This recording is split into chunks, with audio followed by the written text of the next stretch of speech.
வயநாடு நிலச்சரிவில் பலி எண்ணிக்கை அதிகரித்துக் கொண்டே செல்லும் நிலையில் வானிலை ஆய்வு மையம் முன்கூட்டியே எச்சரித்ததா என்பது குறித்து இப்போது பார்க்கலாம். கேரளாவில் அதிகனமழை பெய்ய வாய்ப்பிருப்பதாக முன்கூட்டியே எச்சரிக்கை விடுக்கப்பட்டதாக மத்திய உள்துறை அமைச்சர் அமித்ஷா தெரிவித்த நிலையில் கேரளாவுக்கு எந்தவிதமான வானிலை முன்னெச்சரிக்கையும் விடப்படவில்லை என்று அம்மாநில முதலமைச்சர் பினராயி விஜயன் கூறியுள்ளார்.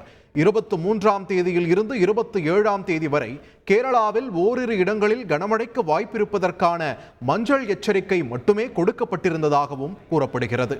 28ஆம் தேதி கேரளாவில் எந்த மழைப்பொழிவிற்கான வாய்ப்பும் இல்லை என்று தெரிவிக்கப்பட்டிருந்ததாக தகவல் வெளியாகியுள்ளது.